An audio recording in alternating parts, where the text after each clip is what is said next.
Often, the bane of our life as telemarketers or telesalespeople when we're making outbound calls is, of course, that we can't get hold of the person that we need to speak to. Now, the bad news is that even I find round about 3/4 of all the calls that you make outbound won't result in a positive outcome. You won't get through to the person you want to speak to. They're on holiday, they're in a meeting, they won't take your call, all those types of things. So always factor that in. If you haven't done much outbound prospect calling before, bear in mind that you'll need to make round about 4 calls to actually get through to anybody, which can be soul destroying, but you get used to it ultimately. Now, the next thing I would generally suggest is not to keep calling the same people repeatedly on a daily or twice daily basis. Most of the time, or at least very rarely, will I ever contact somebody more than once in a working day.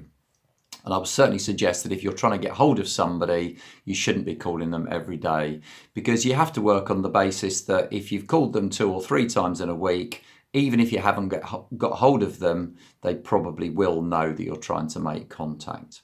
So I use 8-day call cycles. This is something I started doing years ago and it works fairly effectively for me. So what I mean by this is phone people at a gap of every 8 days. So that's a week plus a day, bearing in mind that hopefully you have weekends off. Now, the reason I work on 8-day call cycles is that if you don't forward plan calls for 8-day cycles, you will often find perhaps that you end up calling somebody at the same time as you did last week.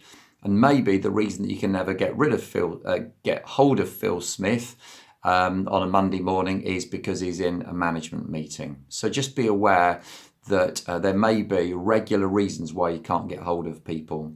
So if you call somebody on a Monday, you can't get hold of them, you then diarise them or put them in your system, your CRM, for a call for next Tuesday. So those are 8-day call cycles.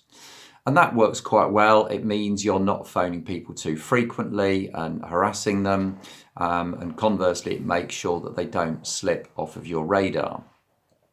The other thing I should qualify that with, of course, is that it does to a large degree depend on the size of your call pot. If you're just starting out or you've inherited an area and you've only got 100 people to call and you've got 5 days to make those calls, that almost certainly won't keep you going for long enough. So you run the risk of phoning people too frequently. So you need a good pot of calls in order to make sure that 8-day cycles work for you, because you need to constantly have other people to contact. And often, if you're trying to get hold of people repeatedly, you're probably better off putting it to one side anyway and trying somebody new. It almost means you've got nothing to lose. There are other things that you can do, of course, if you're trying to get hold of people. So leave them emails occasionally, or send them emails, leave them voicemail messages, all those types of things. They can all help. But certainly 8-day call cycles is a recommendation for how to make sure you get hold of more people without irritating them. The best of luck.